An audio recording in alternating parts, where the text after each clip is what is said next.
अच्छा भाई, मैंने आप लोगों को एक सवाल दिया था based on the recent events, सही जी, और आपको उस कंपनी का ऑडिटर बना दिया जो कि जेट सप्लाई करती है। तो उसके अंदर, हाँ बिल्कुल वही क्वेश्चन डिस्कस कर रहे हैं। उसके अंदर आप लोगों ने देखा होगा बखूबी कि मल्टीपल रिस्क नज़र आ रहे थे। पहले तो ये बताओ कितने लोग ऐसे हैं जिन्होंने फॉरेन एक्सचेंज का रिस्क लिखा था? अल्लाह की कसम, सही हाथ उठाओ। फॉरेन एक्सचेंज का रिस्क लिखा था? आपने लिखा था, आपने। अच्छा देखो, उसमें मैंने थोड़ा घुमाया ऐसा था कि वो बिलिंग करता है अपनी लोकल करेंसी में। अच्छा, जब वो बिलिंग करता है अपनी लोकल करेंसी के अंदर तो ये रिस्क अराइज, तो आपने अवेयर रहना है एग्जाम के अंदर कि वो ऐसी हरकत कर सकता है। अच्छा, पहली चीज़ ये हो गई। दूसरा, रिसीवेबल्स की बैड डेट का रिस्क किस किसने लिखा था? वेरी गुड, बिल्कुल सही, ये सही हो गया। अच्छा, फिर बहुत सारे बच्चे ऐसे थे जिन्होंने बिला वजह सेल्स की ओवर स्टेटमेंट का रिस्क लिखा, जबकि ऐसा कोई फैक्टर उसमें था नहीं कि हाँ यार 30% कस्टमर भाग गए हो फिर भी रेवेन्यू ऊपर जा रहा हो तो समझ आता है। वहां पे तो रेवेन्यू का चक्कर ही नहीं था, उल्टा गोइंग कंसर्न का इशू था। तो हमने कहा था 30% कस्टमर जो गए उसके अलावा बाकियों से भी नेगोशिएशन चल रही है और वो भी मान गए, तो गोइंग कंसर्न का मामला तो खत्म हो गया था। मटेरियल, अच्छा अनसर्टेनिटी भी इसलिए थी क्योंकि उसने कहा था अगर समझ आया तो आगे खरीदेंगे, क्वालिटी पे डिपेंड करता था। पर यहां से बात निकालो, जो फाइटर जेट्स उसके वर्क इन प्रोग्रेस में थे सेम नौयत के, क्या उसकी एनआरवी का रिस्क है? तो आपने लिखना ये था, सवाल से उठा के जो मैंने सिखाया भी है, सवाल से उठा के जो मैंने सिखाया भी है कि भाई आपने उसको ऐसे लिखना था कि since the fighter jets supplied by the company have been destroyed in an war and this is due to the quality issues, so the work in progress jets that are currently with the company might not have been carried at lower of cost or, तो आपने पूरा scenario सवाल से उठा के चिपकाना है कि ये वजह है, इससे मेरे एनआरवी लॉस का रिस्क है।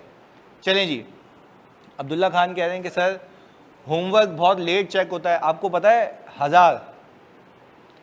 हजार कॉपियों में से अगर आप ये कह रहे हैं कि होमवर्क बहुत लेट चेक होता है, तो इवन मैं कल खुद भी लगा हुआ था रात को, मैं भेजे जा रहा हूँ पर एक वक्त पे कबीर भाई आए हमारे पास, बोला उस्ताद बस अब सोने का है इधर। तो फिर मैंने उनको बोला कि अब तुम एक्टिव हो जाओ, तो थोड़ा सा टाइम लगेगा बट वो हो जाएगा। सही जी, मैं बस 2 असिस्टेंट्स और फाइनल कर रहा हूँ, वो भी ऑन बोर्ड होते हैं, तो आपका टाइम थोड़ा सा सेव हो जाएगा, आपको जल्दी रिस्पॉन्स मिल जाया करेंगे। पर यार ये रेस्ट एश्योर्ड तुम्हें चीज़ चेक होकर मिलेगी। तुमसे डिस्कशन भी करता हूँ पर वो थोड़ा सा, जैसी बात है क्वांटिटी ज़्यादा है, क्वालिटी भी कॉम्प्रोमाइज़ नहीं हो रही है, तो थोड़ा सा वेट होगा उसमें, तो एक हो सकता है कि थोड़ा सा आगे पीछे हो जाए, यानी उसके लिए माजरत।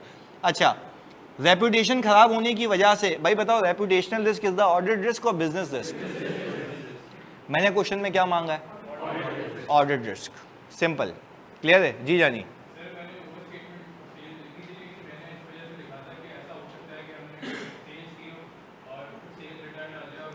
नहीं पर देखो, आपने जब इसमें लिखा है ना कि मैंने सेल्स की और कुछ वापस आ जाए, तो उसमें कोई ऐसी इंडिकेशन नहीं है, यानी जो नहीं, ऐसा नहीं हो सकता ना। देखो सीन क्या है, क्या हमने सेल्स रिटर्न का क्लॉज डाला हुआ उसके अंदर या कुछ भी नहीं पता, तो हमें एक्स्ट्रा ऑर्डिनरीली अज्यूम नहीं करना।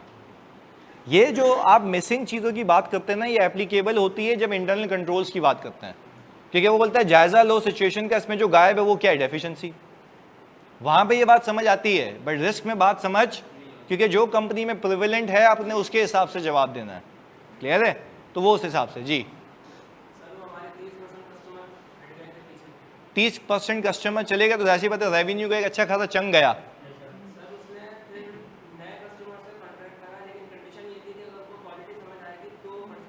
तो यही तो, तभी तो हमने कहा गोइंग कंसर्न, तो मामला हल हो गया, क्योंकि उसने कहा कि सही हमने ऑर्डर प्लेस कर लिया, तो अब एक अनसर्टेनिटी रह गई। तो नहीं, उसने बोला क्वालिटी समझ आएगी तो आगे परचेज करूंगा, ये तो लेगा ही लेगा। आगे का कॉन्ट्रैक्ट रीन्यू करेगा नहीं करेगा ये डिपेंड किस पे करता है? क्वालिटी चेक्स के ऊपर। यस, तो कहने का मतलब ये है कि अब वहां पे एक अनसर्टेनिटी का एलिमेंट है। अच्छा, मैं ये कहता ना कि नए कस्टमर आए, उन्होंने बोला सही है बिस्मिल्लाह हम आपसे खरीदेंगे, तो कोई अनसर्टेनिटी भी नहीं होती। मैंने जानबूझ के वो डाला था। अब एक बच्चे ने यहाँ पे लिखा सर मैंने एम्फेसिस ऑफ मैटर लिखा था, क्योंकि ये जो मामला है वो मटेरियल अनसर्टेनिटी। और देखो अगेन, जब हम मेजर कस्टमर कहते हैं ना, तो वो आपकी सेल्स का 30 से 40% होता है, 30 से, तो आप बताओ ना, आपके पूरे रेवेन्यू का 30% चला जाए तो मतलब आपके ऑपरेशंस पे कितनी बड़ी हिट आएगी। आप लोगों को सैलरीज वही दे रहे हैं, आपके ओवरहेड्स वही लग रहे हैं, इलेक्ट्रिसिटी वही चल रही है, पीपी डेप्रिशिएट हो रहा है जो आपने यूज़ किया हुआ है, तो आपके खर्चात तो वही हैं, पर उसको कवर करने के लिए आपके पास रेवेन्यू नहीं है। तो this will ultimately lead to, again मैं फिर कह रहा हूँ, क्या मैंने गोइंग कंसर्न पे कंफर्मिटी से डाउट क्रिएट किया या रिस्क है? तो वही था, बात वही है कि हम रिस्क पैरामीटर से देखते हैं। क्लियर है जी?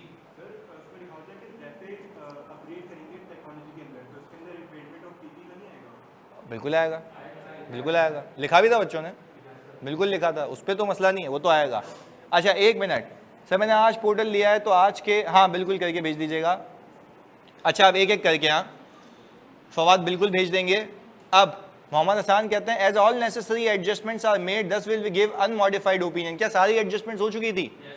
सारे नेसेसरी डिस्क्लोजर आ चुके थे। तो जब सारे नेसेसरी डिस्क्लोजर आ चुके हैं तो आपको एक ऐसा मैटर एम्फेसाइज करवाना है जो कि यूजर की अंडरस्टैंडिंग के लिए फंडामेंटल है। तो ईओएम क्यों नहीं दे देते? क्योंकि सर ये मैटर जो है मटेरियल अनसर्टेनिटी के लिए है, और ये मैटर जब अनसर्टेनिटी का होगा तो उसका पैराग्राफ हमें अलग से बताया गया, तो हम उसी पे बताएंगे जी। हम कस्टमर से डील हुई है, हम आपको अपग्रेडेड वाले देंगे। नहीं, रिसर्च एंड डेवलपमेंट पर कुछ भी नहीं बोला, उसने बोला भाई मैं आपको नई चीज़ बना के दे दूंगा बस। नहीं, आपको कहीं लिख के दिया उसने कि मैं रिसर्च पे खर्चा करूंगा। अननेसेसरीली डॉक्यूमेंटेशन नहीं करनी है जब नहीं है सवाल में, सही है। अच्छा आयशा कहती है सर 30% कॉन्ट्रैक्ट ऐड होने के बाद भी सेल्स रिटर्न अंडरस्टेट होने का रिस्क है ना? नहीं, देखो इधर प्लीज बात सुननी है। देखो उस सवाल के अंदर मैंने कोई ऐसी इंडिकेशन नहीं दी है कि आपको सेल्स रिटर्न आ सकता है, या आपने कॉन्ट्रैक्ट में डाल के दिया है कि आप चाहें तो ये चीज़ें वापस कर सकते हैं। तो सेल्स रिटर्न का रिस्क तो तब आएगा जब आपने इदारे को समझा और आपने देखा इदारा 30 दिन की वारंटी देता है, रिटर्न बेसिस पे सेल करते, चाहो तो वापस कर देना। क्या यहाँ पे मैं तुमसे पूछता हूँ ऐसी कोई बात लिखी हुई थी? नहीं लिखी हुई थी, तो हम सेल्स रिटर्न को अज्यूम नहीं करेंगे। जो सवाल में नहीं है ऐसे नहीं होगा। अच्छा भाई, तो शहीद कह रहे हैं यहाँ तो गोइंग कंसर्न का भी पक्का नहीं है अभी, तो क्योंकि नहीं भाईजान एक मिनट, गोइंग कंसर्न का डाउट खत्म हो चुका है क्योंकि वो एग्रीमेंट में 30% कस्टमर से एग्री, सिर्फ उसने कंडीशन लगाई है, तो कंटिजेंसी आ गई ना एक कि डिपेंडेंट हो गया, तो एक अनसर्टेनिटी आ गई। हो सकता है भाई कोई आज तुमसे पूछे कंपनी गोइंग कंसर्न है 30% कस्टमर वापस आ गया, आप बोलोगे यस, पर अभी भी एक शक है। शक किस चीज का है? अगर क्वालिटी उसको समझ, तो तभी तो मैं material uncertainty relating to going concern का पैराग्राफ डलवा रहा हूं, और तभी मैं कह रहा हूं कि उसमें सारी चीजें बयान करूंगा कि 30% कस्टमर चले गए, नेगोशिएशन हुई, उसने शर्त ये रखी है, तो शेयर होल्डर इस पे फोकस करेगा, बोलेगा मुझे ऑडिटर ने आगाही की है कि कंपनी चल रही है अभी, पर कुछ भी हो सकता है। हम ये नहीं कह रहे कि company is not a going concern, चल लेगी अगले 12 महीने, पर उसके आगे क्या, उसके लिए मैंने क्या डाल दिया? मटेरियल अनसर्टेनिटी का पैराग्राफ। तो इसीलिए हमने उस पर इतनी मेहनत की। क्लियर है? चलें, पहले क्वालिटी बिल्कुल ऐसा ही है।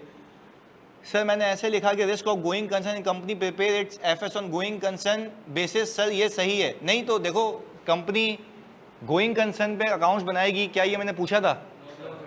जब मैंने आपको ये कहा था मुझे बताओ रिस्क क्या है और इम्पैक्ट ऑन रिपोर्ट क्या है, बस इसके आगे मैंने आपसे कुछ भी नहीं पूछा था।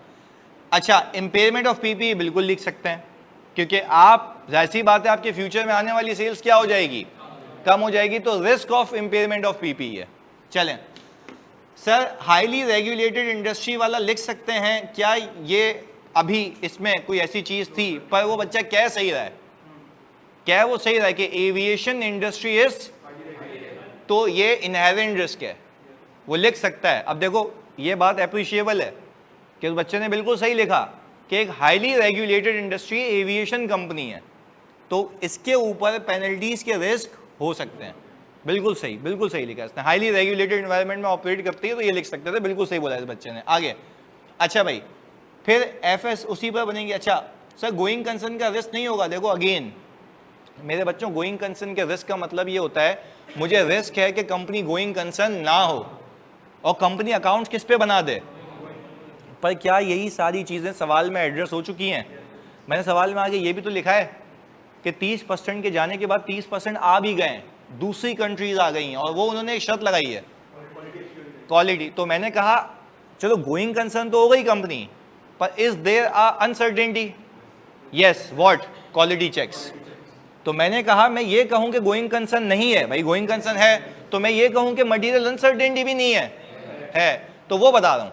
हाँ, अगर मैं ये लिख के देता सवाल के अंदर कि वो कंपनी मटेरियल अनसर्टेनिटी को डिस्क्लोज, तो फिर आप मटेरियल अनसर्टेनिटी में बताते या ओपिनियन मॉडिफाई करते?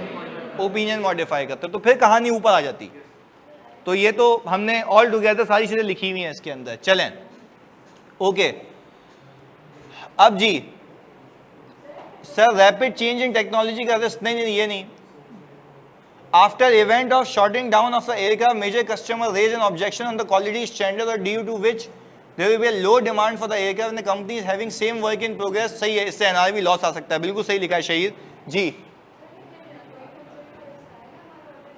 नहीं देखें, फिर गलत बात सुने। ये जो सवाल था ना, इसकी थीम समझें। थीम क्या थी? आपने पहले अपने आप को अज्यूम करना था कि आप ऑडिट के शुरू में, तो ऑडिट रिस्क देखे जाते हैं शुरू में, तो वहां पे गोइंग कंसर्न का रिस्क आया। अब आप आ गए एंड पे, अब रिपोर्टिंग हो रही है, तो अब आप अपने आप से पूछेंगे गोइंग कंसर्न का रिस्क था, यस और नो? यस था। ऑनलाइन वालों बताओ था रिस्क? बिल्कुल था, चेक लगा दिया। आपने काम किया, आपने पूछा, उसने सब चीजें एड्रेस कर दी। अब रिपोर्टिंग पे अपने आप से सवाल पूछो, क्या गोइंग कंसर्न का रिस्क है? नहीं। पर क्या मटीरियल अनसर्टेनिटी है? आप मटीरियल अनसर्टेनिटी पे पहुंचे ही तब जब आपने रिस्क निकाला था। बात क्लियर है? तो आप ये नहीं करें, देखें जब ऑडिट करने गए तो ऐसे थोड़ी ना उसी वक्त रिपोर्टिंग होगी, पहले तो रिस्क असेसमेंट होगी। जब रिस्क असेसमेंट की तो वो शुरू में की, अब फिर पूरा टाइम ऑडिट होगा, मैं मैनेजमेंट से पूछूंगा, मैनेजमेंट मुझे कॉन्ट्रैक्ट दिखाएगी, नए कस्टमर से कॉरेस्पॉन्डेंस दिखाएगी, ये सारे एग्रीमेंट्स करा के मुझे तसल्ली मिली क्या कि उसने शर्त लगाई है क्वालिटी चेक की। अब जो क्वालिटी चेक वाली बातें ये कब आके करवाऊंगा मैं? एंड में, रिपोर्टिंग पे। तो मैंने क्लाइंट को बोला तुमने डिस्क्लोज कर दिया, वो भी लिखा हुआ है कि उसने सारी नेसेसरी एडजस्टमेंट्स कर ली हैं। अब मेरा सवाल, क्या रिस्क नहीं था? टिक लगा दिया। क्या आपने उस पर काम नहीं किया?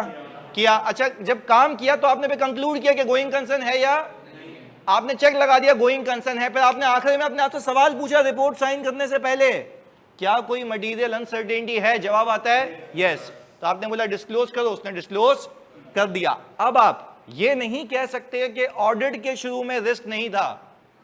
रिस्क असेसमेंट शुरू में होती है, रिपोर्टिंग एंड में होती है। तो रिपोर्टिंग में सारी चीजें कंसिडर करने के बाद करता हूं, तो तभी तो ये सवाल दिया। अब एग्जामिनर का दिमाग घूमे, वो 3 चीजें डाले, वो बोले पहले रिस्क असेसमेंट करो, फिर बताओ इस पे काम क्या करोगे, और काम करने के बाद अगर वो सारी चीजें मान जाता है तो रिपोर्ट पे इंपैक्ट, क्योंकि मैंने काम सिखाया नहीं है तो मैंने बीच से वो फेस हटा दिया। अब जब आगे जाके सवाल कराऊंगा तो मशहूर ही भाई इसके लिए कि मैं पूरी ऑडिट साइकिल एक साथ कराता हूं, रिस्क, रिस्पॉन्सेस, कंक्लूजन, और कंक्लूजन भी ऐसे ही है सबूत के बेस पे, और वही तो सबूत इसमें मिला है कि उसने सारी एडजस्टमेंट्स कर ली हैं। तो then you need to modify the opinion, no, या इंक्लूड मटीरियल अनसर्टेनिटी, बस ये करना है।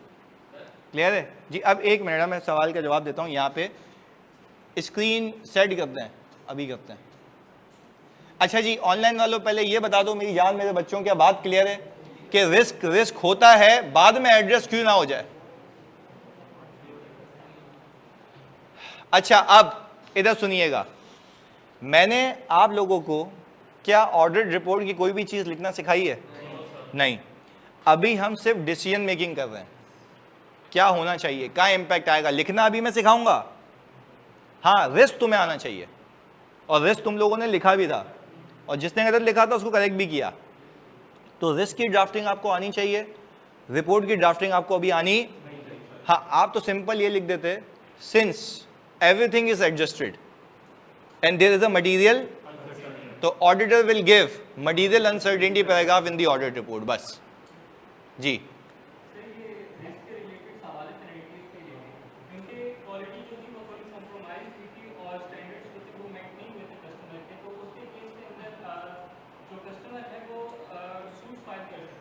कस्टमर सूट फाइल कर सकता है, तो हाँ ना, वो ये बोला ना उसने अभी बच्चे ने, नहीं मैंने आपको बताया कि अभी बच्चे ने यही बोला, तो मैंने उसको बोला हाँ लिख सकते हो।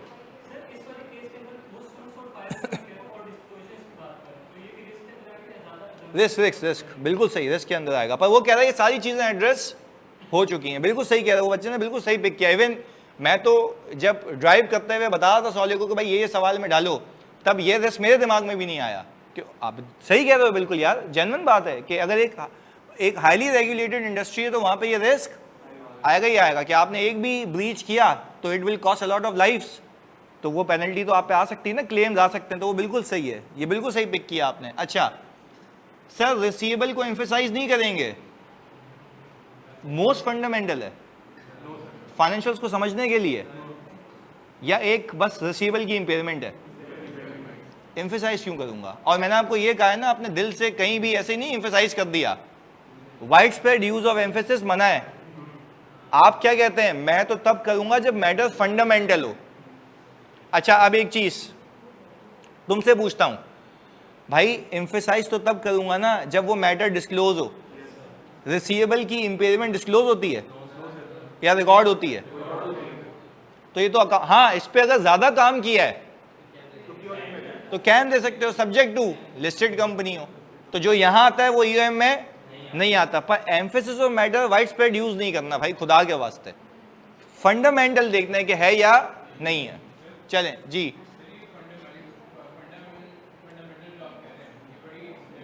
नहीं सब्जेक्टिव नहीं है, फंडामेंटल का मतलब है लाजमी।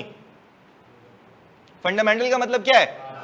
यानी शेयर होल्डर के समझने के लिए वो चीज लाजमी है। फाइनेंशियल स्टेटमेंट समझने के लिए मैं तुमसे पूछता हूं, इतनी सारी कंपनीज में इंडिया का रिसीवेबल बैड डेट हो जाए, क्या शेयर होल्डर के समझने के लिए फाइनेंशियल स्टेटमेंट्स लाजमी है?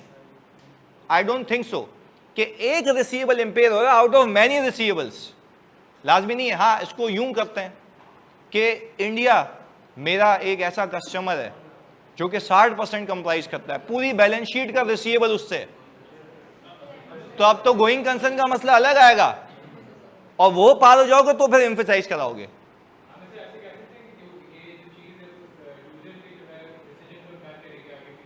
नहीं, आप यूजर को ध्यान में रखते हुए पैराग्राफ डालते हैं ना कि यूजर के लिए फंडामेंटल है या नहीं। अब फॉर एग्जांपल मैंने एम्फेसिस ऑफ मैटर डाला और मैंने कहा कि भाई ये इंडिया से रिसीवेबल था इतने का, आप देख लो, तो शेयर होल्डर बोले क्या देखूं, कोई ऐसी चीज है जो मेरे लिए फंडामेंटल है, इम्पैक्ट नहीं करेगी उसको। क्लियर है? तो ऐसे ही नहीं भाई, इंडिया हमारा की कस्टमर होता तो पहले तो गोइंग कंसर्न में होता होते उसको,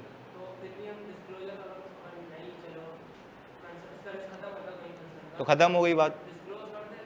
क्या डिस्क्लोज करते हैं?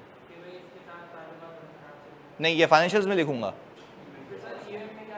तो नहीं डालेंगे ना, वही तो मना कर रहा हूं। जब एक चीज है ही नहीं तो एम्फेसाइज किसको कराओगे? ये तो तुम अपनी तरफ से मन गलत कहानियां बना देना लोग कि भाई ईओएम डाल दो, अबे ये अब्बा की रिपोर्ट है ईओएम डाल दो, कुछ भी। भाई सोचो पहले कि एक चीज बनती है या नहीं बनती है। चलें, अच्छा अगर लिस्टेड कंपनी ना हो फिर भी कैम की जगह ईओएम देंगे। देखो पहले तो ये चीज, अगर लिस्टेड कंपनी नहीं है तो कैम तो पाप है, हटा दो। तो इसका मतलब ये नहीं है कि मैं कुछ भी ईओएम में डाल दूंगा। अगेन ईओएम में डालने की कंडीशंस हैं, matter is adequately disclose in the FS and auditor की जजमेंट में वो मैटर यूजर की अंडरस्टैंडिंग ऑफ एफएस के लिए। भाई अगर ये सारे क्राइटेरिया चेक हो जाते तो दे दो, पर मैंने आपसे रिसीवेबल की एक बात पूछी, एक रिसीवेबल पे आपकी इंपेयरमेंट का रिस्क है और वो उसको एडजस्ट कर चुका है, और वो इतना फंडामेंटल होता तो मैं सवाल में लिख के देता, होता तो मैं सवाल में लिख के देता, उसका डिस्क्लोजर भी आता कि यार इतना बड़ा रिसीवेबल राइट ऑफ हुआ है, उसकी वजह लिखी जाती है फिर। पर क्या यहां पे ऐसा कुछ है? मैं क्यों एम्फेसाइज कर रहा हूं? क्लियर है? नहीं कराऊंगा क्योंकि यहां पे कोई रिक्वायरमेंट नहीं है। पहले बताओ बात समझ आती है? अभी हम सिर्फ डिस्कशन में चले। ऑनलाइन वालों प्लीज बताओ यहां तक क्लैरिटी है? तो आगे चलें जल्दी से।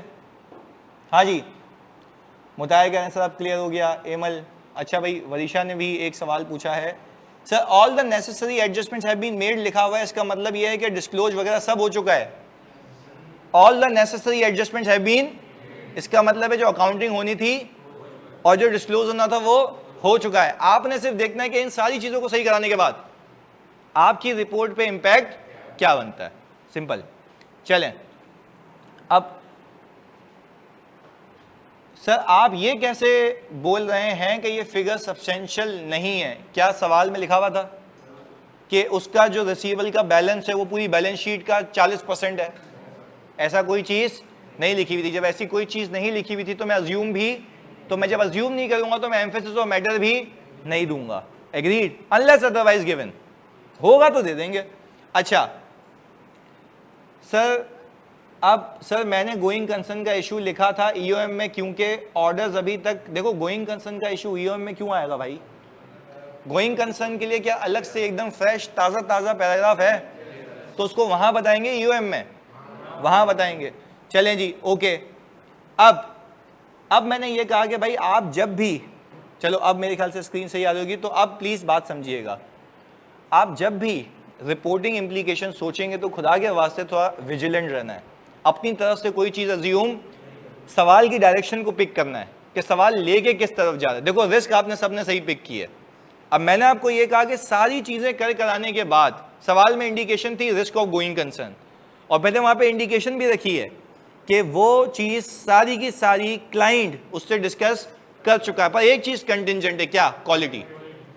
तो ये क्या अनसर्टेनिटी की तरफ लेके जा रहा है बस, और हम कह रहे हैं उसने सारी चीजें एडजस्ट कर ली हैं। क्लियर है? चलें सर, ओपन एंडेड क्वेश्चन हो तो भाई अभी क्या तुम्हें ओपन एंडेड मिला है और ना ओपन एंडेड तुम्हें मिलेगा। देखो प्रैक्टिकल लाइफ में भी क्या तुम्हें क्लाइंट बोल सकता है खुद कुछ सोच ले और खुद रिपोर्ट दे दे, या कोई असल में चीजें होंगी? तो हम भी तो एक्चुअल फैक्ट्स एंड फिगर्स पे काम कर रहे हैं ना। हम क्या अजम्पशन पे थोड़ी ना चलेंगे। हम बोलेंगे ये है तो ये होना है, ये है तो ये होना है। हाँ, मेरी जजमेंट कॉल है कि क्या मैं कैम दू मोस्ट फंडामेंटल कहता हूं या ईओएम, तो वो तो बात की बात है। पर जो चीज है ही नहीं मैं उसको क्यों अज्यूम करूंगा? भाई एक क्लाइंट को तुम कह रहे हो मुझे ईओएम देना है, वो बोलेगा किस बात पे?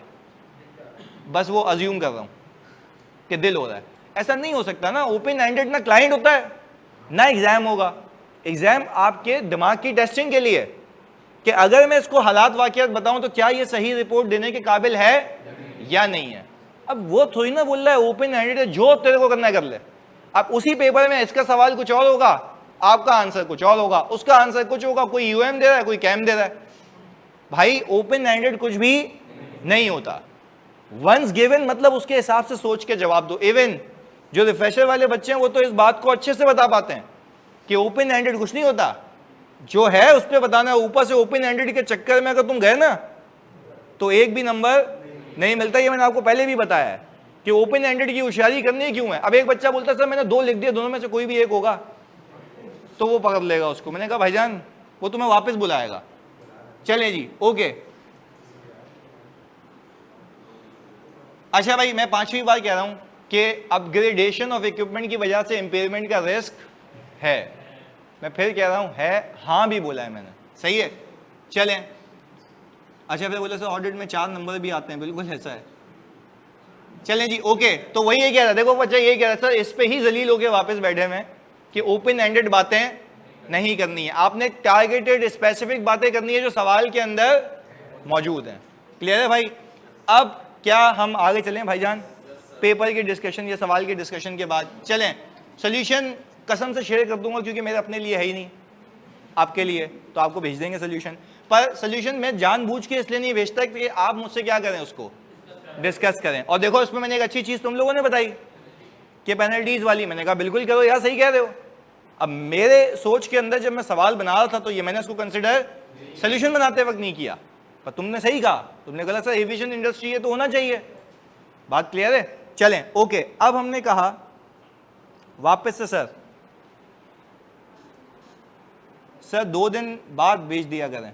2 दिन बाद क्यों भाई? अच्छा जिन्होंने नहीं किया उसके लिए, चलो सही है। आगे। अच्छा भाई पहले बताओ हम किसकी जिम्मेदारियों पे हैं?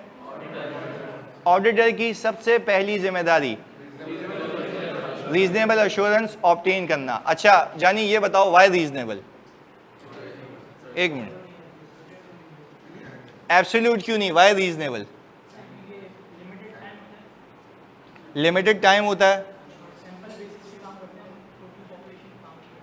पूरी पॉपुलेशन पे काम, और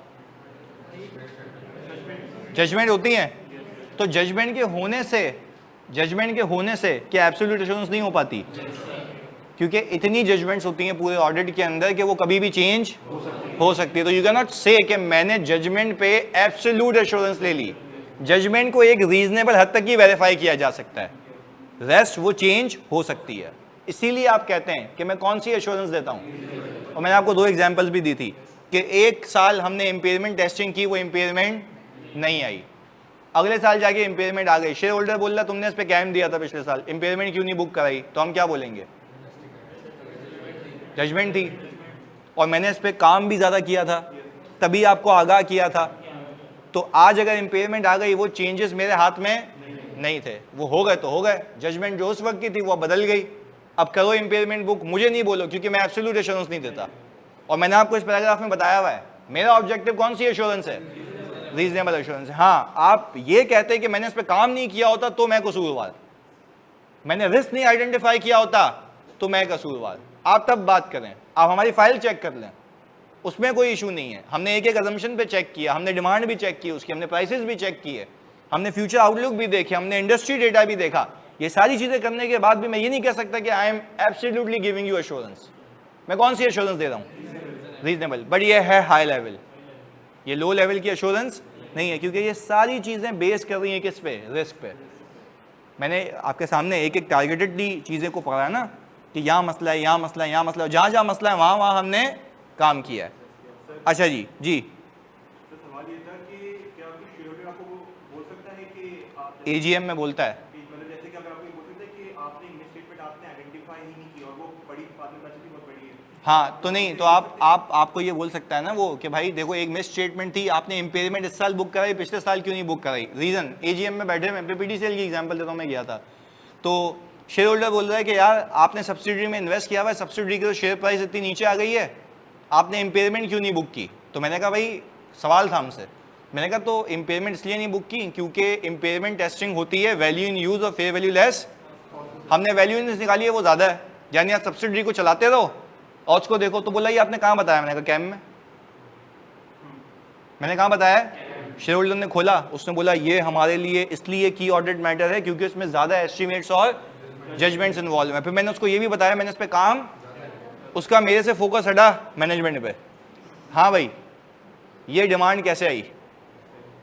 तो मकसद था ना कैम का, वो कह तो रहा है कि तुम्हारे लिए जो पूरे ऑडिट में मोस्ट सिग्निफिकेंट मैटर हो वो तुम्हारे लिए भी है, शेयर होल्डर के लिए भी है, उसको बताओ, उस बात तक पहुंचाओ ताकि वो तुमसे क्वेश्चन ना करे, उसका शिफ्ट उधर हो जाएगा।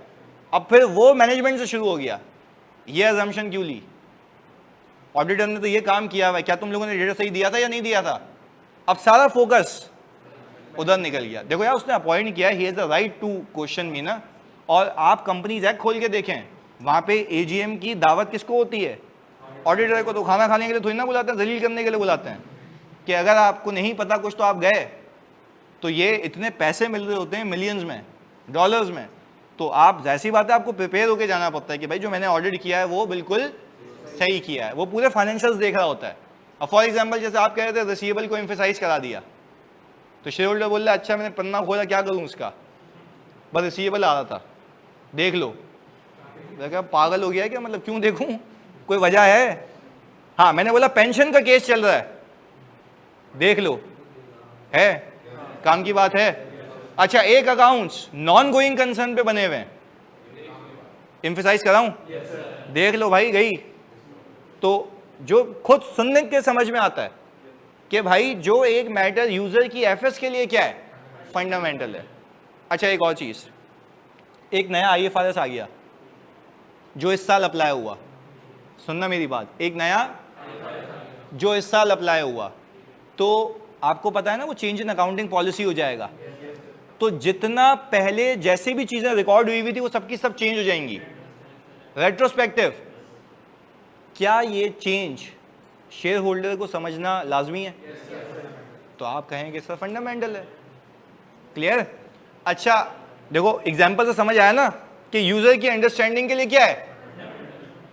अच्छा एक चीज, एक नया आईटी सिस्टम इंप्लीमेंट हुआ कंपनी में, पूरा डेटा यहां से उठ के यहां गया, ऑडिटर ने दिन रात एक कर दी उस पर कि डेटा की कंप्लीटनेस इंश्योर हो जाए, डेटा एक्यूरेट हो।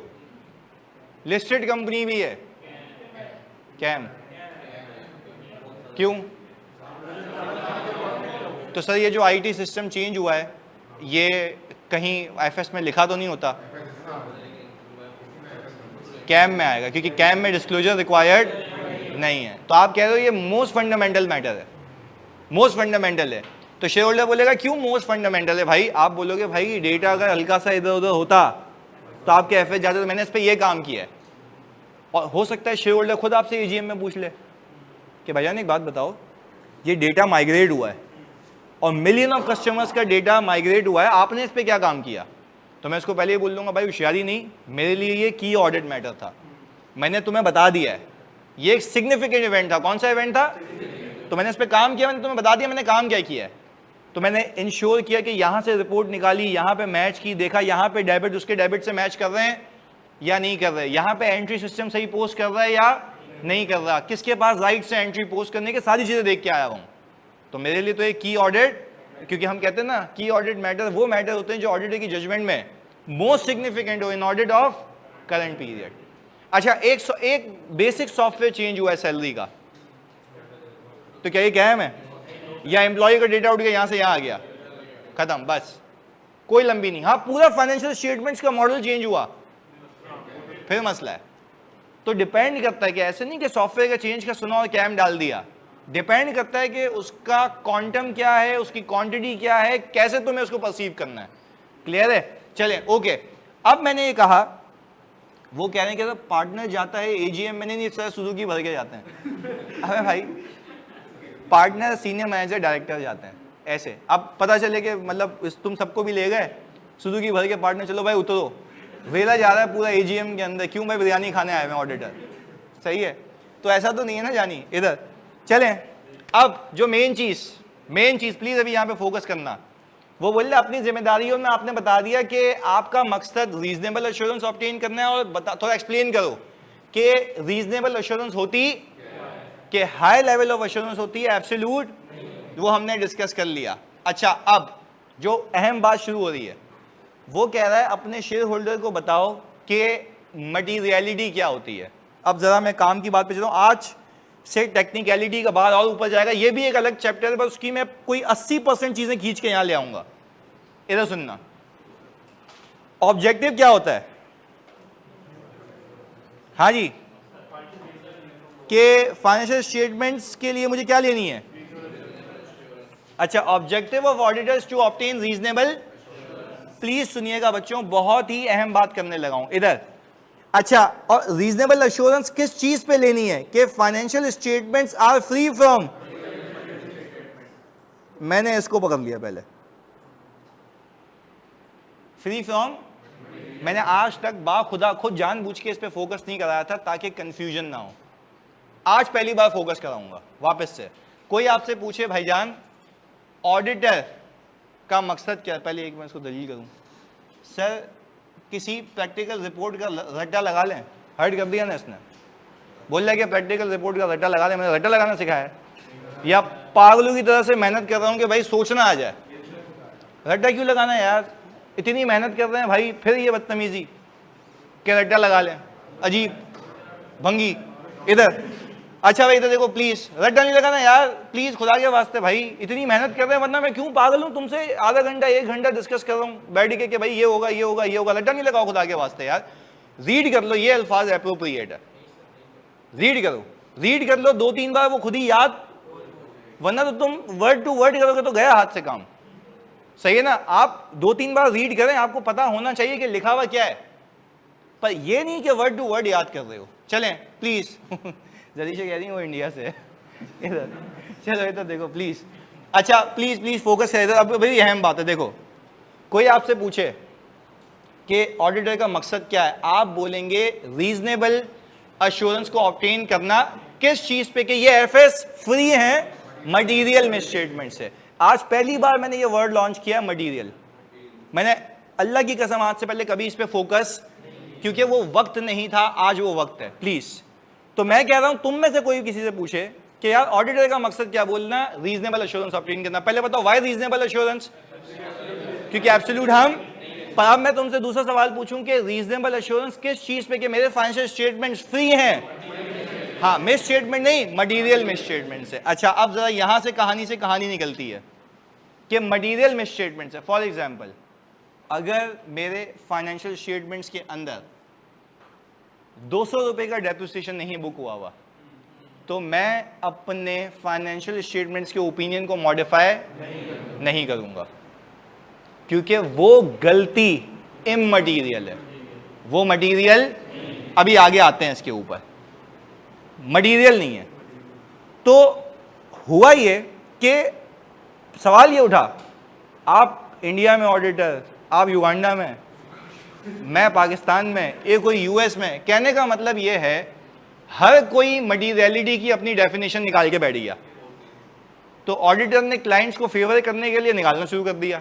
हमारी नजर में तो इमटीरियल था। शेयर होल्डर बोल रहा भाई तेरी नजर क्या होती है, हमारी नजर से सोच कि हमारे लिए मटीरियल, यानी एक मिनट अब होल्ड ऑन, यहां पे अब यहां पे एक गेम है।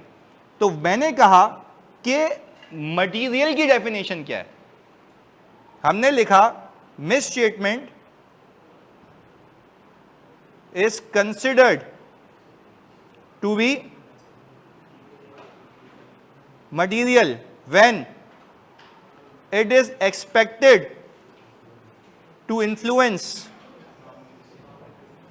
economic। अच्छा अब भाई स्टैंडर्ड ने पता है क्या कहा, आप अपना दिमाग इस चीज पे नहीं लगे कि आपके लिए क्या मटीरियल है, आपने मटीरियलिटी सोचनी है शेयर होल्डर को भेजे में रखते हुए कि उसके लिए क्या मटीरियल है। वापस से मैंने बोला जल्दी से साथ साथ, मेरा मकसद क्या है, reasonable that financial statements are free from। अच्छा अब मैंने बोला what does it actually mean by material। कोई भी चीज मटेरियल तब होगी वो जब यूजर के डिसीजन को इन्फ्लुएंस करे। एग्जाम्पल एक एक करके, ये तो बड़ी हैवी बात है ना। मिस स्टेटमेंट, कोई भी गलती मटेरियल तब समझी जाएगी जब वो यूजर के डिसीजन को इफेक्ट करे। अच्छा अब कैसे, सुनना, मैंने बोला कि यार ये तो बड़ी सब्जेक्टिव बात हो गई कि कौन सी ऐसी चीज है जो यूजर के इकोनॉमिक डिसीजन को क्या करे। अच्छा इकोनॉमिक डिसीजन क्या होता है कि या तो कंपनी में पैसे रखूं या निकाल दूं। प्रोस्पेक्टिव शेयर होल्डर बोलता है कि पैसे डालूं या ना डालूं। अच्छा आगे, एक कंपनी ने मटीरियल अनसर्टेनिटी का डिस्क्लोजर नहीं दिया, do you think that this is going to impact the decision of user? Why? Decision नहीं लेगा, नहीं डालेगा पैसे। अब खुद समझ आया, इसलिए इतनी मेहनत की है ऊपर कि सही है। It is going to impact what, economic decision of. क्योंकि अब सुनो हम क्यों कहते हैं, हम कहते हैं अगर वो ये डाल देता नोट्स में तो वो अपना डिसीजन चेंज कर देता। वापस हमने बोला हमें मटीरियल अनसर्टेनिटी दिख रही है और मटीरियल अनसर्टेनिटी का डिस्क्लोजर लाजिम है और उसने। अब मैं आपसे सवाल पूछता हूं, मटीरियल अनसर्टेनिटी का डिस्क्लोजर हटा देने से क्या यूजर ये समझेगा कि सब सही है? हाँ ना, वो समझेगा सब, यानी उसका डिसीजन इन्फ्लुएंस हो गया। अगर मैं डाल दूं वापस तो वो decision, he might consider withdrawing the funds या और पैसे। कहने का मतलब यह है कि भाई non disclosure of material uncertainty एक मिसस्टेटमेंट है, हाँ या नहीं? पर if I ask you, do you consider this misstatement material और not? Yes, why? Because it is expected to influence the economic decision of user. यानी आप ये सोचेंगे कि अगर ये चीज हो जाए तो यूजर का डिसीजन इन्फ्लुएंस होगा या नहीं होगा। पहले बताओ कहानी समझ आती है? पक्की बात है, ऑनलाइन प्लीज बताओ क्या बात समझ आ रही है? यूजर का डिसीजन, शेयर होल्डर का डिसीजन तब्दील हो जाता अगर ये डिस्क्लोज हो जाता और अगर नहीं हो रहा तो इसका मतलब है ये गलती है, और ये गलती किस नेचर की है? मटीरियल नेचर की है। पहले बताओ कहानी समझ आती है? एक और एग्जांपल, अभी सिर्फ डिस्क्लोजर की बात की, अमाउंट्स पे आता हूं आगे। मैंने ये कहा कि एक कंपनी पे किसी एम्प्लॉय ने केस कर दिया, सही है, और एम्प्लॉय ने कहा कि भाई आपने मेरे 2 महीने की जो सैलरी है उसमें डिडक्शन ज़्यादा की है, और वो 2 महीने की डिडक्शन जो बनती है 2 लाख रुपए बनती है, और बिलियन रुपीस की कंपनी है। नहीं, उसने डिस्क्लोज नहीं किया, नहीं तो गलती नहीं है, इमटेरियल है। क्यों? अच्छा, अगर डिस्क्लोजर ना भी दे और कल को पैसे देने भी पड़े हैं, फर्क नहीं पड़ेगा, शेयर होल्डर बोलेगा कोई मसले वाली बात नहीं है।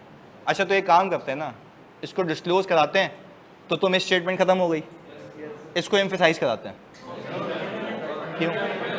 तो अब देखो चीजें और खुलेंगी कि फंडामेंटल का मतलब क्या होता है, अब समझ आने लगेगा जब हम मटेरियल की डेफिनेशन समझेंगे।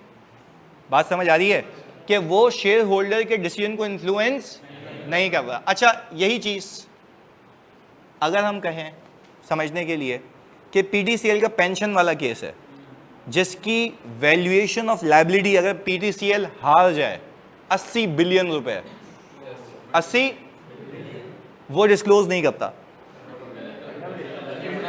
नहीं तो मिस स्टेटमेंट नहीं है पर मटीरियल है। वाई? Very good. तो जो मार्केट में शेयर प्राइस की वैल्यूएशन होगी ना, उसको देख के होगी कि अगर वो हटा दोगे तो यूजर का डिसीजन तो इन्फ्लुएंस हो गया, वो बोलेगा पीटीसीएल पे केस हुआ हुआ तो हुआ हुआ है। अमाउंट डिस्क्लोज नहीं कर रहा भाई, अमाउंट का ना डिस्क्लोज करना is a material miss statement, is a material misstatement, and if you're not disclosing it then ultimately it is going to impact the economic decision of user। तो पहले बताओ क्या मटेरियल की डेफिनेशन समझ आती है? पक्की बात है, जानी क्लियर है? पक्का जी? नहीं, आईएफआरएस कह रहा है कि इस चीज का डिस्क्लोजर देना है, चेक हो गया और नहीं दिया, यही तो गलती है, इसलिए तो हम ऑडिट कर रहे हैं। पर ऑडिटर को कहा गया एक आईएफआरएस की रिक्वायरमेंट होने में और उस क्लाइंट की पूरी करने में फर्क है। अगर उसने उस रिक्वायरमेंट को पूरा नहीं किया तो ये गलती है। आप ओपिनियन किस पे दे रहे हैं? फाइनेंशियल्स पे।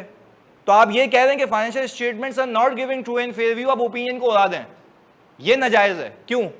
क्योंकि वो गलती ऐसी नहीं है जो यूजर के डिसीजन को क्या करे, इन्फ्लुएंस कर दे। तो आप ये नहीं कह सकते फाइनेंशियल स्टेटमेंट्स गलत पिक्चर दे रहे हैं। 2 लाख रुपए उस शेयर होल्डर के लिए इमटेरियल है। एग्जाम्पल, आप एजीएम में बैठे हुए, सुनना, आप एजीएम में बैठे हुए, आपने एजीएम में रिपोर्ट लेके चले गए, सही है, we have audited accompanying financial statements of ABC limited for the year ended, हमने ये ऑडिट किया, in our opinion financial statements do not give true and fair view, basis for opinion पे आ गए, सही है। हमने बोला we have conducted audit in accordance with ISA, we were independent as per code of, we obtained sufficient appropriate।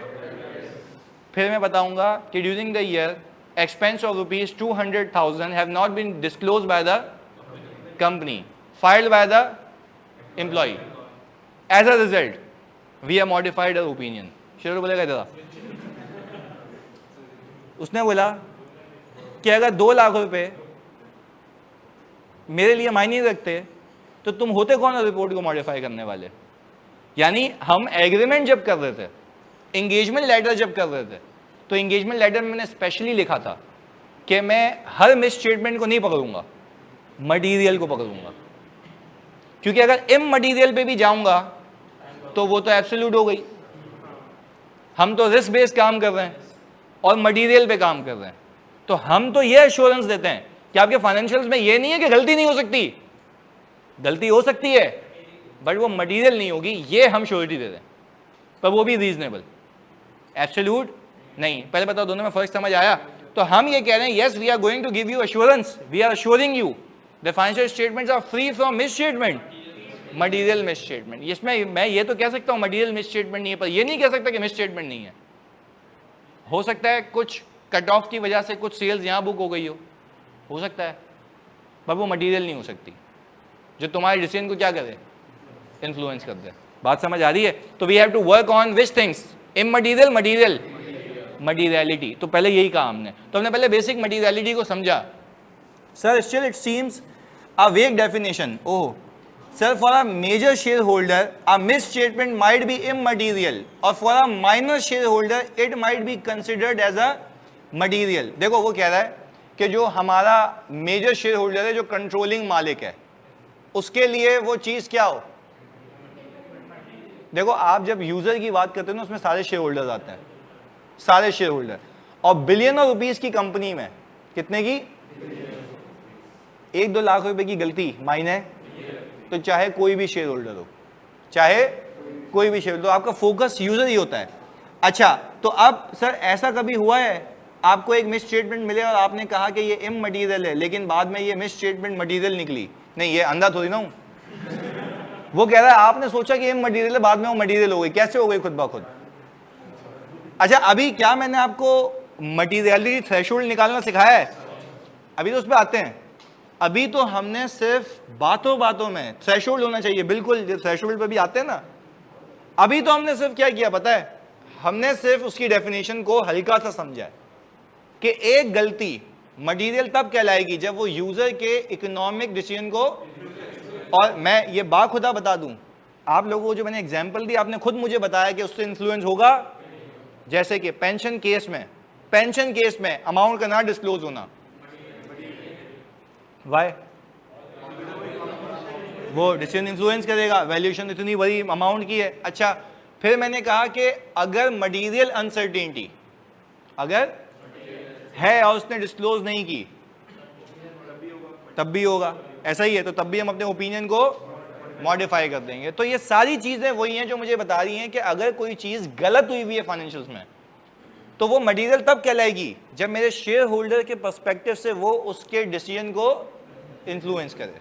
पहले बताओ कहानी समझ आती है? Simple basic definition. चलें, मीन सर ओपिनियन का चेंज होना ओनली मटेरियल गलती पे बेस करता है, क्या वो सही कह रहे हैं? यस, ओपिनियन का चेंज होना डिपेंड करता है सिर्फ किस गलती पे? मटेरियल पे। तो अब अगर मैं जरा यहां पे जाके देखूं तो पता है क्या कह रहा है, आप एक्सप्लेन करें मटीरियलिटी शेयर होल्डर को कि मटीरियलिटी होती। अच्छा, अब एक समझने की बात, मैं यहां पे लिखूंगा a misstatement is considered to be material if it is expected to influence the economic।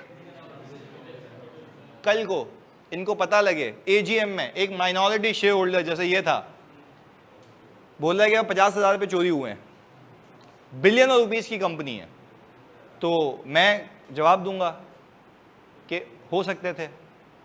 मेरा काम किस पे था? आप मुझसे मटेरियल बातें नहीं करें, आप मुझसे मटेरियल बातें, ऐसे तो आप जिंदगी भर मुझे अकाउंटेबल ठहराते रहेंगे। मैं जिम्मेदार किस मिस स्टेटमेंट के लिए हूं?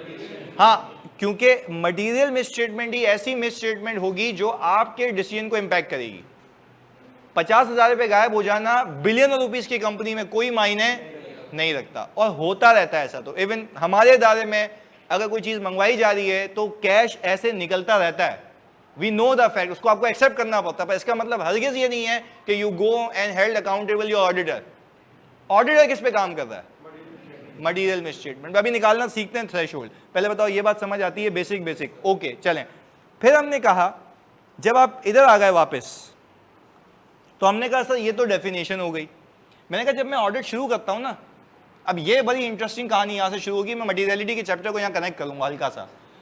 जब मैं ऑडिट शुरू करता हूं किसी भी कंपनी का, तो हम ये देखते हैं कि जो मेरे एफएस का यूजर है, जो हमारे एफएस का, उसका फोकस एरिया क्या है। अच्छा, हमने पूछा पूरी दुनिया में जो एक प्रॉफिटेबल कंपनी होती है उसका फोकस प्रॉफिट होता है, उसका फोकस। अच्छा, आपको याद होना चाहिए मटीरियलिटी मैं अपने आप को देख के निकालूंगा या शेयर होल्डर को? मैंने शेयर होल्डर को कहा कि यार तुम्हारा फोकस क्या है? उसने बोला भाई 99% केसेस में तो प्रॉफिट होता है जब कमाना है। अच्छा, फिर ये हिस्टोरिकली बताया गया कि एक कंपनी जब पूछा गया लोगों से, जब इंटरनेशनल स्टैंडर्ड्स ऑन ऑडिटिंग बनते हैं तो उसमें पूछा गया आपका फोकस क्या होता है, उसने बोला ऑब्वियसली एक शेयर होल्डर से पूछोगे तो क्या होगा, प्रॉफिट होगा। तो फिर ये पूछा गया उनसे कि इसमें कितने % की छेड़खानी आपको बर्दाश्त नहीं होगी। उन्होंने सब ने कहा 5%। सब ने कहा बर्दाश्त नहीं होगी। यार अगर मेरी कमाई है, सही है, उसमें 5% की डेविएशन आ जाए तो मुझे मसला होगा, तो मुझे मसला, क्योंकि उसने कहा कि प्रॉफिट, आपका जो प्रॉफिट है जो कंपनी कमा रही है उसके अंदर अगर 5% की वेरिएशन आ जाए तो शेयर होल्डर को यह बात चुभेगी, उसके डिसीजन इन्फ्लुएंस होंगे। तो जो 5% ऑफ प्रॉफिट बिफोर टैक्स का जो भी अमाउंट आता है वो हमारे लिए एक मटीरियलिटी थ्रेशोल्ड बन जाता है। एग्जाम्पल बनाते हैं, सुनिएगा। अब देखो कनेक्ट कैसे करता हूं पूरे ऑडिट को। आज की क्लास तो समझो एक नशा है ऑडिट से, मैं तुम्हें लिटरली बता रहा हूं। आओ देख लो इधर। मैंने कहा एक कंपनी है जिसका प्रॉफिट है 20 मिलियन का, इसका जल्दी बताओ 5% कितना आता है? 1 मिलियन। पक्की बात है। हमने कहा कि सर ये है हमारे लिए मटीरियलिटी थ्रेशोल्ड, या ये तुम लोगों के लिए प्रैक्टिकलिटी से कनेक्ट करूंगा, तभी कह रहा हूं मजे की क्लास है। इधर सुनना, मैं पूरा प्रैक्टिकल कराता हूं, इधर सुनना। 1 मिलियन की मटीरियलिटी आ गई। अब जरा इसको अच्छे से और समझते हैं। मैंने कहा आपके पास पूरी ईवाई की स्टडी तुम्हें सिखाता हूं। आपके पास पड़ी हुई है बैलेंस शीट, सही है, उसमें पीपी है, स्टॉक है, कैश है, रिसीवेबल्स है, ऐसा ही है। ये बिलियन रुपीस के होंगे ये, क्योंकि प्रॉफिट का 5% तो कुछ भी नहीं है। शेयर होल्डर कह रहा है अगर मेरे 20 मिलियन के प्रॉफिट में 1 मिलियन की ऊंच नीच हुई, मैं उसको क्या बोलूंगा? मेरा डिसीजन इन्फ्लुएंस होगा, क्योंकि मेरे प्रॉफिट में 1 मिलियन की कमी हो रही है। एग्रीड? किसी को भी चुभेगी ये बात। अच्छा, हमें ऑडिटिंग स्टैंडर्ड्स क्या कहते हैं? मैंने कहा आप इसका हाफ करें, 5 लाख, इसको हम कहते हैं टॉलरेबल एरर। मैं उसकी अच्छी खासी चीजें यहां करा दूंगा। अच्छा, अब मैं करूंगा क्या पता है? मेरी ईवाई की अप्रोच सुनो, और मेरी रिक्वेस्ट आपसे ये होगी 100% अटेंशन स्पैन याद रखना है। मैंने कहा ऑडिट शुरू जब मैं कर रहा था तो मैंने देखा यूजर का फोकस किस पे, जल्दी बताओ, प्रॉफिट पे। मैंने कहा उसके अंदर कितने % की छेड़खानी उसको बर्दाश्त नहीं है, वो कितनी बनती है? 1 मिलियन। अच्छा, फिर मैंने निकाल लिया एक थ्रेशोल्ड, सब थ्रेशोल्ड, जिसका नाम है टॉलरेबल एरर। अच्छा, मैं पता है क्या देखता हूं, सुनना। अगर पीपी है, अगर इन्वेंट्री है, अगर कैश है, और अगर ये है, इसमें जो भी आइटम इससे ऊपर हैं, जो भी आइटम इससे ऊपर हैं, मैं उसको पहले सेलेक्ट कर लूंगा, मैं उसको पहले। अच्छा, रिस्क असेसमेंट तो सब पे होती है ना, हाँ या नहीं? रिस्क असेसमेंट किस पे होती है? अब मैं आपको एक कहानी सुनाता हूं, सुनना। ये आपको पता है, ये तो 5 लाख रुपए एक अमाउंट है। पीपी मैंने, हो सकता है कोई 500 पीपी खरीदे हो जिसकी वैल्यू 5 लाख से ऊपर हो। वापस, मैंने हो सकता है 500 पीपी खरीदे हो, 500 लैपटॉप भी खरीद सकता हूं, 500 लैपटॉप खरीदे हो जिसकी वैल्यू 5 लाख से।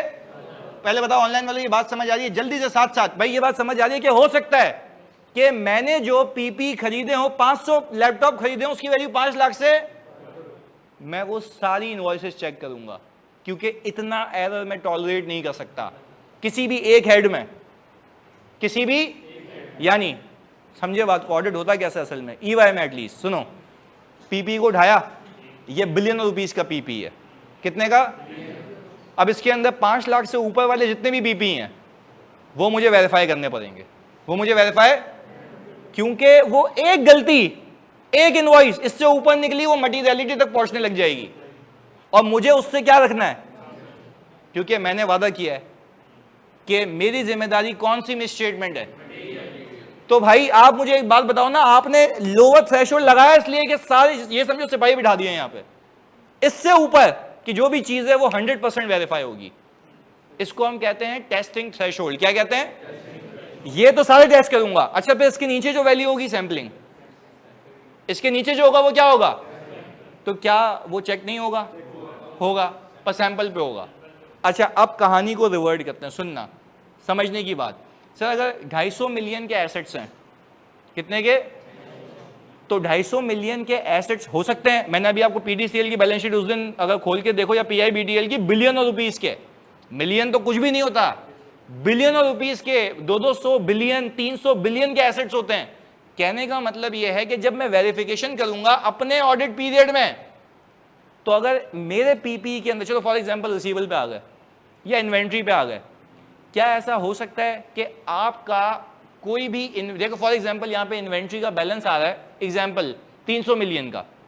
अब 300 मिलियन में 50 इनवॉइसेस ऐसी हैं इन्वेंट्री की जो 5 लाख से, तो वो सारी वेरीफाई होंगी, क्योंकि उसमें से एक भी गलत हुई तो वो ऊपर जाएगी और कहां तक पहुंचने लगेगी? मुझे यहां तक बात लगाना है, क्योंकि ये गलती तो सही करानी है। एग्रीड? आगे सुने। फिर मैंने कहा जो 5 लाख से नीचे वाली इनवॉइसेस हैं उसको नहीं वेरीफाई करें सैंपल पे, क्योंकि सैंपल में हर आइटम के सेलेक्ट होने का चांस इक्वल था। पहले ऑनलाइन वालों, आप सब पहले बताओ, ये बात समझ आ रही है? बेसिक मटीरियलिटी की हरकतें बता रहा हूं कैसे करते हैं, ताकि आप ऊपर पहुंचने ही नहीं दें उसको। चलें उनको सैंपल बेसिस पे, बिल्कुल ऐसा ही है। प्लीज प्लीज प्लीज प्लीज सुनना फोकस के साथ। अब मैंने कहा इसके आगे बड़ी अहम बात, ऑनलाइन वालों पहले यहां तक आप अफर्मेशन दे दें जल्दी से, इतने ज्यादा सारे वेरीफाई होंगे या सैंपल बेसिस पर नहीं? अबे अभी तो बताया भाई, तुम एक लॉजिक लगाओ। तुमने ये वादा किया शेयर होल्डर से कि कोई मटेरियल मिसस्टेटमेंट, तो अगर तुम 5 लाख से ऊपर वाली भी सैंपल पे करोगे, तो अगर उसमें एक भी गलत हुई तो क्या वो मटीरियलिटी तक पहुंचेगी?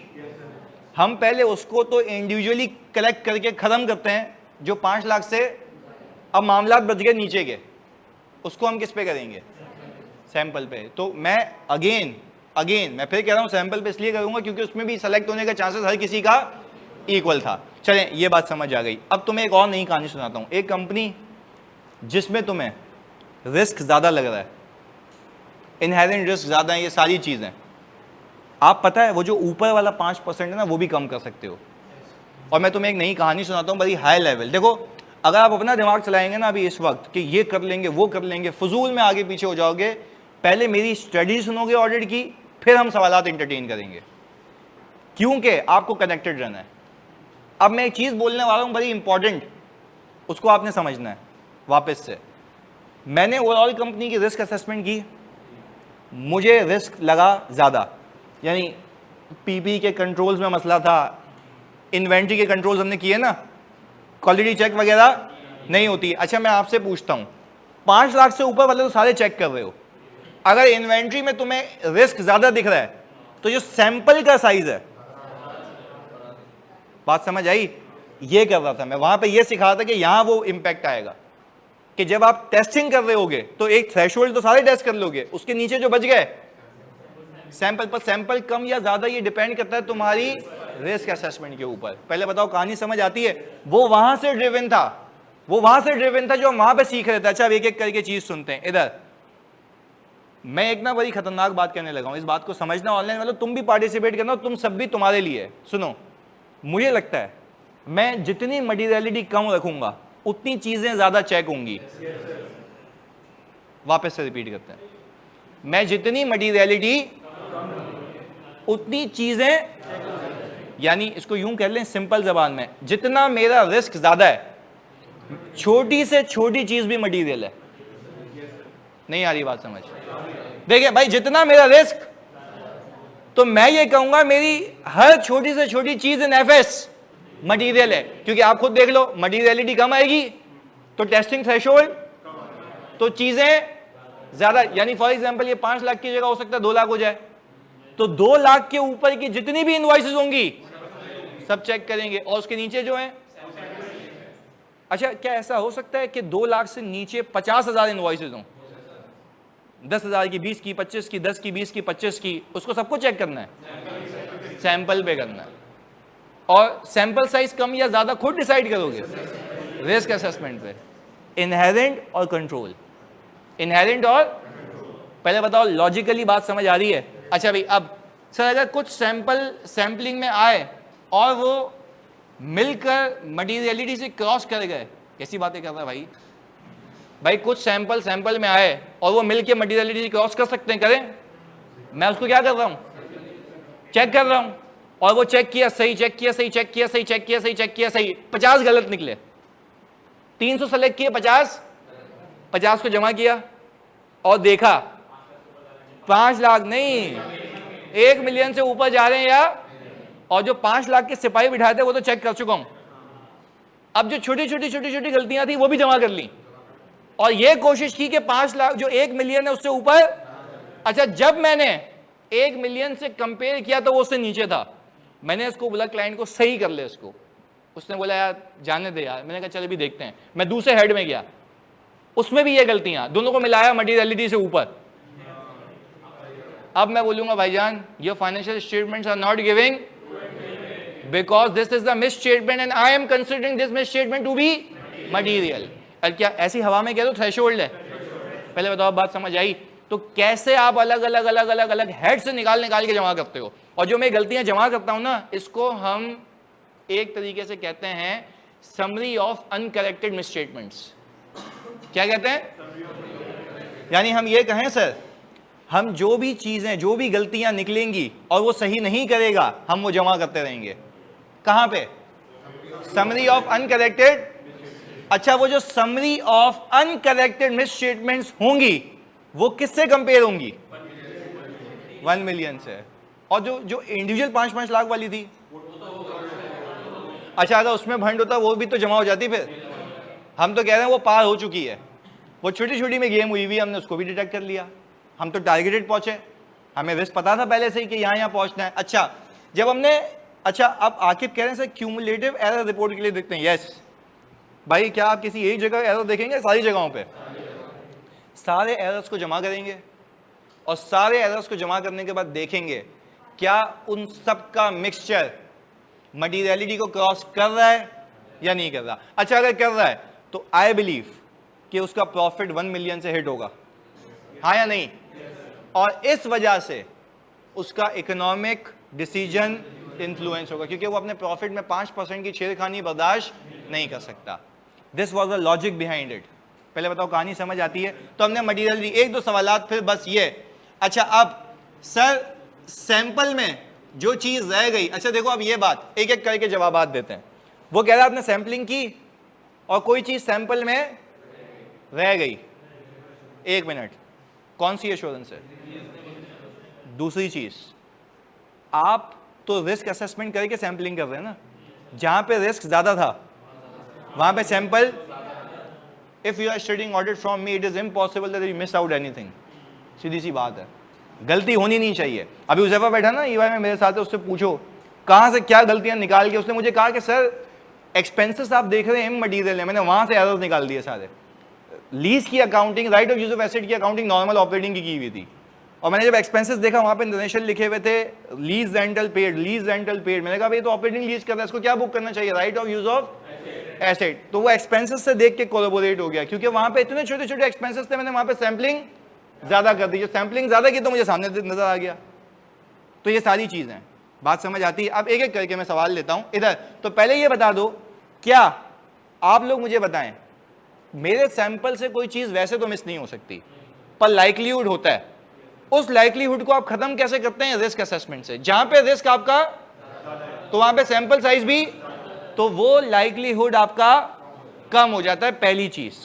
और अगर उसके बावजूद भी आपकी कोई चीज डिटेक्ट होने से रह जाए तो आपका जवाब सिर्फ एक ही होगा कि मैं रीजनेबल एश्योरेंस देता हूं, मैं एब्सोल्यूट एश्योरेंस। अगर आपको रीजनेबलनेस चेक करनी है, इंडिपेंडेंट बंदे को बुलाओ, मेरा ऑडिट चेक कराओ, जहां रिस्क ज्यादा था, जहां तुम्हें मसला मिला है वहां पे मैंने सैंपलिंग भी ज्यादा की हुई है और उसमें हर एक आइटम के सेलेक्ट होने का चांस इक्वल था, और अगर वो सेलेक्ट नहीं हुई तो इसमें मेरा कसूर नहीं है। हाँ, इवन जो टेस्टिंग थ्रेशोल्ड से ऊपर थे वो तो सारे चेक किए हैं, वो तो सारे चेक किए हैं। पर हाँ, वो बच्चा कह रहा है कि अगर मेरा ये रिस्क हो जाए कि जो मुझे गलतियां नहीं मिली वो जमा होकर मटीरियलिटी से ऊपर निकल जाए। अब मुझे नहीं मिली तो मैंने जमा भी नहीं की, जमा नहीं की तो मटीरियलिटी से ऊपर निकल गई, क्या मैं उसके लिए जिम्मेदार हूं या मैंने रीजनेबल एश्योरेंस दी है? हाँ, this would have been identified अगर मैं कितने % ऑडिट करता, पर मैं एब्सोल्यूट के लिए काम कर रहा हूं, लो के लिए, रीजनेबल के लिए। तो that's what we are talking about, the reasonable assurance. Clear है जी आपका सवाल?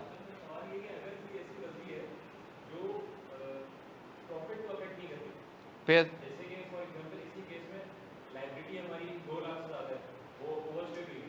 भाई सवाल सुनते हैं, ऑनलाइन वालों आप भी सुनेंगे, प्लीज सुनिए। कहाँ इधर सब बच्चों, इधर पहले सवाल सुनेंगे फिर अपने सवाल करेंगे। सही है जी। अब सवाल यह है कि सर हमारी लायबिलिटी में गलती है, लायबिलिटी ओवर स्टेटेड है। नहीं तो इसका डेबिट कहाँ गया?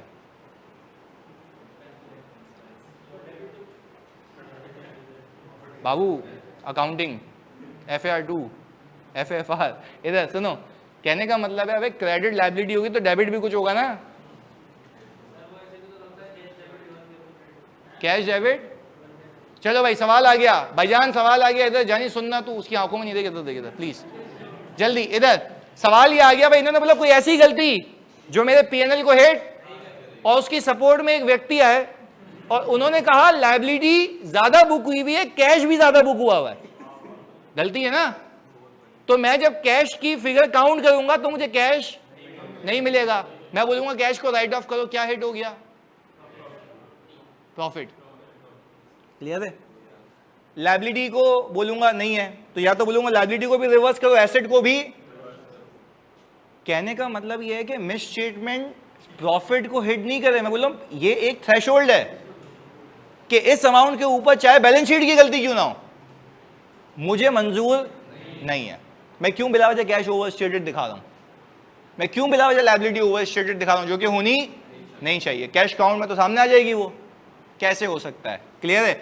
अब एक एक करके सवालात लेते हैं यहाँ पे फजूल वाले। इधर अच्छा सर, अगर 5 लाख से ज्यादा बहुत सारी ट्रांजैक्शन हो, या प्लीज सुनिएगा भाईजान, 5 लाख से ज्यादा अगर बहुत सारी ट्रांजैक्शन हो तो क्या हम उसको सैंपलिंग में, मैंने अभी आपको क्या कहा, फिर बदतमीजी, 5 लाख से ज्यादा की अगर आपने सैंपलिंग की तो आप अपने आप को एक्सपोज कर रहे हैं कि आपकी मिस स्टेटमेंट कहां पहुंचेगी?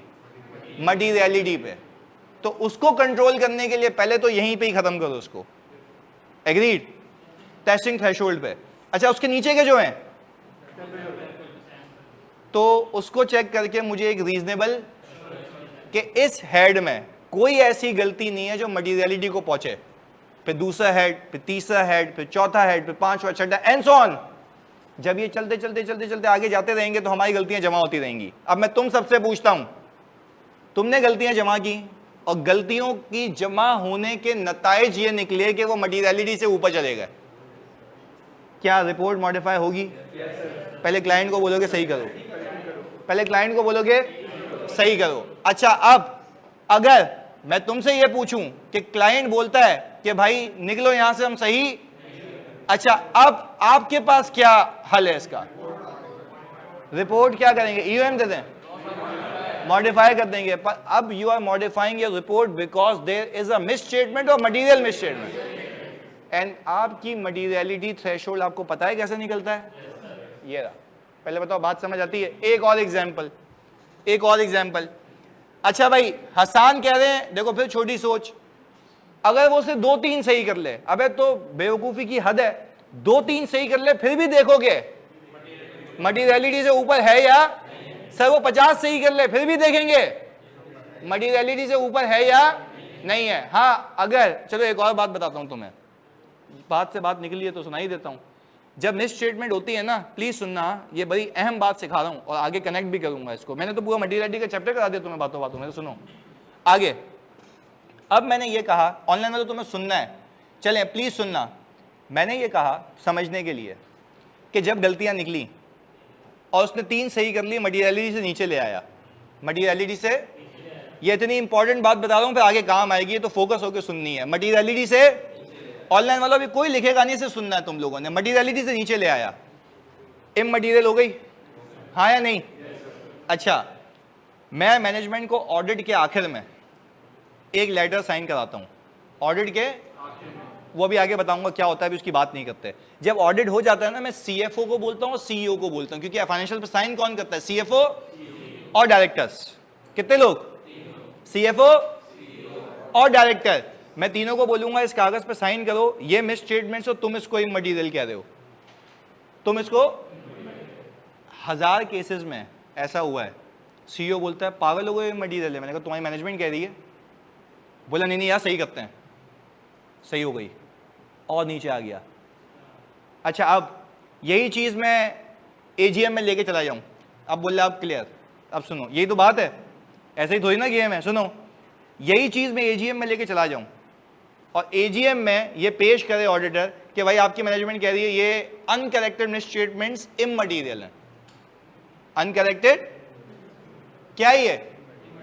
शेयर होल्डर सबसे पहले डायरेक्टर को बुलाएगा, तू मेरी बात सुन, तुम्हारे बाप के पैसे इमटेरियल है, तो वो देख के साइन करेगा। वो ऐसे साइन, तो आपको क्या लगता है अगर मुझे गलतियां मिली और वो मेरी मटीरियलिटी से इतनी सी नीचे आ गई तो क्या मैं उस पर कुछ लिखवाऊंगा? नहीं, मैं बोलूंगा थैंक यू सो मच, हम इसको समझते हैं हमारी जजमेंट में क्या ही है, क्योंकि ऑडिट में तो जजमेंट इन्वॉल्व होती है। ऑडिट में तो मैंने कहा मेरी जजमेंट में मटीरियल है, मैं आपकी रिपोर्ट मॉडिफाई नहीं करता। मेरी आपसे एक रिक्वेस्ट है, आप लिख के दे दें कि आपकी नजर में भी है। अच्छा अगर उसने बिना कुछ छू चाह के लिख के दे दिया तो इसका मतलब है वाकई में, तो आपका रिस्क। अच्छा कल को शेयर होल्डर चिल्ला है तो आप क्या बोलोगे? भैया डायरेक्टर आपकी गवर्नेंस बताया नहीं उन्होंने आपको, बात समझ आई? तो कौन फंसेगा? अच्छा मैंने आपको क्या बताया, 99% केसेस में डायरेक्टर बोलते हैं सही कराओ। क्यों बोलता है वो? अच्छा उसको जवाब किसको देना है? तो क्या अगर एक चीज इमटेरियल है तो तुम्हारी नजर में इमटेरियल हो गई काफी है, या तुम उसको भी बोलोगे तू भी लिख? उससे लिखवाओगे तो ऑडिट रिपोर्ट। यानी एक मजे की बात बताऊं, तुमने बता दिया ना, मैं जिससे पूछूंगा वो बताएगा, और नहीं मतलब तुम बता सकते हो क्योंकि मैंने तुम्हें पूरा प्रैक्टिकलिटी से लिंक कर दिया।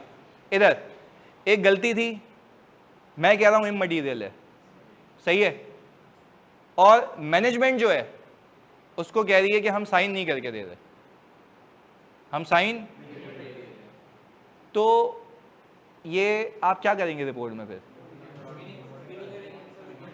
अबे मॉडिफाई कर दोगे रिपोर्ट, मॉडिफाई कर दोगे, गलत। यही तो सिखाना है। अभी एग्जामिनर ने जिस दिन ये पूछा ना फंस जाओगे। देखो आपने एक बात समझो, आपने कहा मेरे लिए मिस स्टेटमेंट इमटेरियल है, ये आपका कंक्लूजन। एफएस किसके हैं? ओन कौन करता है? गवर्नेंस। वो दोनों नहीं लिख के दे रहे, who the hell are you to conclude?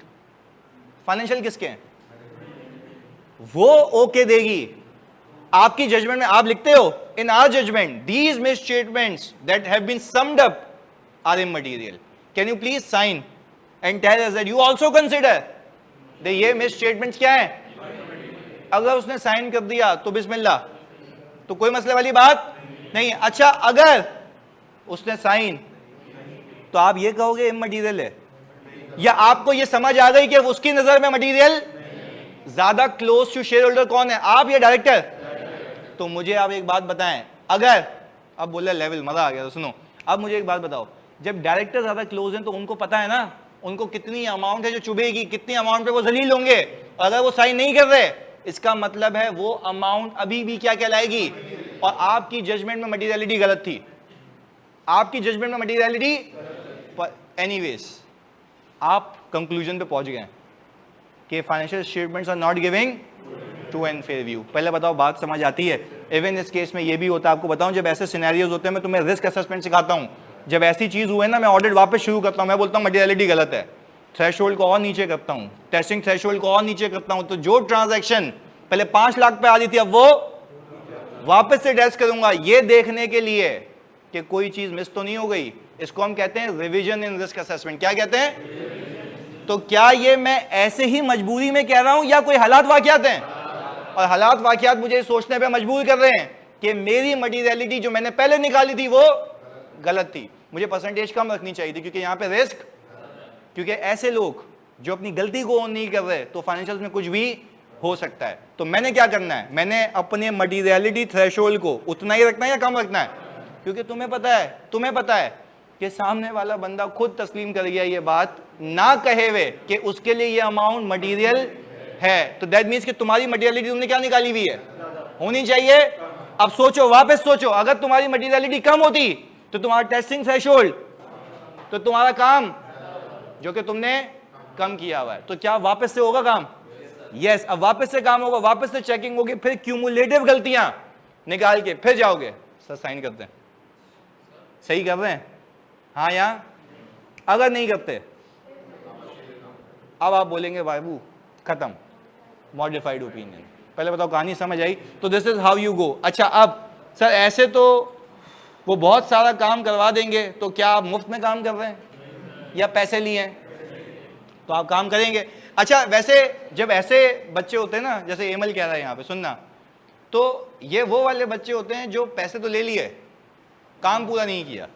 यानी मुझे एक बात बताओ, अगर आज मैंने पैसे ले लिए, समझने की बात है, अब माजरत कह रहा है भंगी, ये तो सुनो, अब ये वो बच्चे हैं, फॉर एग्जांपल फीस ले ली, ऑडिट किया, अच्छा आज तो रिपोर्ट दे देगा ये, पर जब इसका लाइसेंस कैंसिल होगा, जो इतनी मेहनत की है सीए में, तो उसको लग पता जाना है उस वक्त कि काश मैं उस वक्त मटीरियलिटी की क्लास तमीज से ले लेता और मैं अपनी मटीरियलिटी को रिवाइज कर लेता, तो मेरा टेस्टिंग थ्रेशोल्ड कम आता और मैं काम ज्यादा करता, तो फिर मैं एक एप्रोप्रिएट ओपिनियन दे देता, जबकि ऐसा हुआ नहीं है। तो पहले अल्लाह को हाजिर नाजिर जान के सिर्फ इतना बता दो, क्या मटीरियलिटी का कॉन्सेप्ट क्रिस्टल क्लियर है? पक्की बात है। एक दो सवालात फिर ये फवाद कह रहा है रिवीजन, अबे पागल हो गया क्या? अबे बोल रहा पूरा रिवाइज कराओ। अच्छा एक मिनट सुनना, सारे जवाबात एक मैं हसान के यार प्लीज। अब देखो मैं तो बच्चा उनको बताया भी था मैंने, FAR 2 में 102 बुखार है, गले की लगी हुई, खाली तुमने बताना है, इसको जवाब देना है प्लीज इधर। सर जैसे आप बता रहे थे कि एसेट थाउजेंड्स में होते हैं, अगर उसमें 500 एसेट भी 5 लाख से ऊपर आ रहे हैं तो क्या पॉसिबल है सबको चेक करना? यस करना पड़ेगा आपको। एक मुझे बात बताओ, क्या अंधों की तरह टीम लेके जाते हो या क्लाइंट का साइज देख के? अगर PDCL वाला क्लाइंट है, मैं वहां पे 2 लोग लेके जाऊंगा। तो आप मुझे एक बात बताएं प्लीज प्लीज, तुम लोग बताओ यार, तो क्या when you are planning your audit, क्या आप अपनी टीम ज्यादा रखेंगे? चलो एक और बात, अगर तुम्हारा एक ऐसा क्लाइंट है जहां पे तुम्हें रिस्क ज्यादा लगता है, वहां पे लोग कम लेके जाओगे और वहां पे काम कम करोगे, ज्यादा करेंगे, तो भाई ये तो तुम वहीं पे देख लोगे। ये कैसा सवाल है कि एक जगह पे 500 एसेट्स हो सकते हैं तो 500 की वेरिफिकेशन? यस तुम्हें ये दिमाग में रख के जाना पड़ेगा। और आपको एक मजे की बात बताऊं, जब इधर सुनना यार, बड़ी अहम बातें हैं ये, स्टैंडर्ड ये कहता है आप ऑडिट एक्सेप्ट कर ही नहीं सकते अगर आपकी कंपनी के पास, आपकी फर्म के पास कैपेबिलिटी नहीं है। एक्सेप्टेंस पे ही मना कर दो कि आपके पास स्टाफ नहीं है, तो वो तो पहले ही मना हो जाता है। ये सारी कहानी आगे जाती कब है? जब आपके पास कैपेबिलिटी हो कि आपके लोग हैं और ऑडिट कर लेंगे। फॉर एग्जाम्पल एक फर्म के पास 500 एम्प्लॉइज हैं, ट्रेनीज भी भर के हैं, पर वो इतने बिजी हैं बाकी क्लाइंट्स के ऊपर कि यहां पे टाइम नहीं दे सकते, क्या मुझे एक्सेप्ट करना चाहिए? क्यों? क्योंकि आप अपना ऑब्जेक्टिव पूरा नहीं कर पाएंगे। आप रीजनेबल एश्योरेंस, क्योंकि रीजनेबल एश्योरेंस का मतलब है रीजनेबल काम, और रीजनेबल काम जब तुमने नहीं किया तो क्या आप जो सबूत इकट्ठा कर रहे हैं क्या वो रीजनेबल है, क्या वो सफिशिएंट है, क्या वो एप्रोप्रिएट है, तो आप ओपिनियन नहीं दे सकते। तो that is the reason and logic behind it. क्या आप नहीं कर सकते? जी जानी।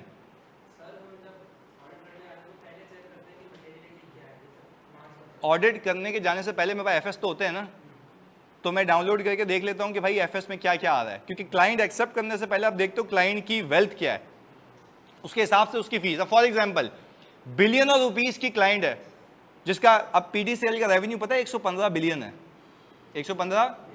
अब तुम उसको बोल रहे हो मुझे 5 लाख की फीस दे दियो, हो सकता है? या तुम पेल के आ जाओगे? सीधी सी बात है। अब तुम्हें क्वालिटी काम करना तो तुम्हें पैसे भी क्वालिटी चाहिए।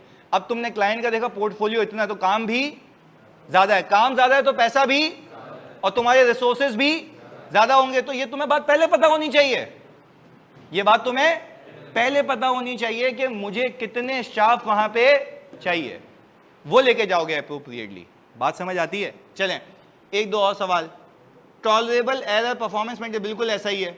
अच्छा भाई HM हुज़ैफा जो हैं इन शॉर्ट बता रहे हैं, प्लीज सुनिएगा जानी, ये आप लोग बताएंगे फिर मैं सवालात के जवाब देता हूं। HM हुज़ैफा का सवाल है, अबे बैग तो रख दे तू, एक मिनट इधर।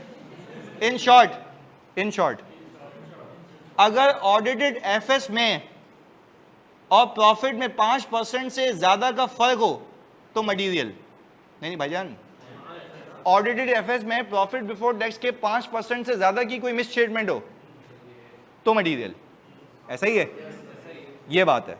आगे, अच्छा क्या 5% कम हो सकता है? कब? जब रिस्क, तो आपने काम ज्यादा करना है भाई, ये बात है। एक मिनट रुकिएगा अभी, अगर इमटेरियल डिफरेंस हो तो सीएफओ की साइन लेंगे, सिर्फ सीएफओ की, सीईओ डायरेक्टर को भी बताएंगे, पक्की बात है, चलें ओके। अगर वो साइन नहीं दे तो मटेरियल हो जाएगा, तो रिवीजन करनी पड़ेगी, फिर मॉडिफाइड।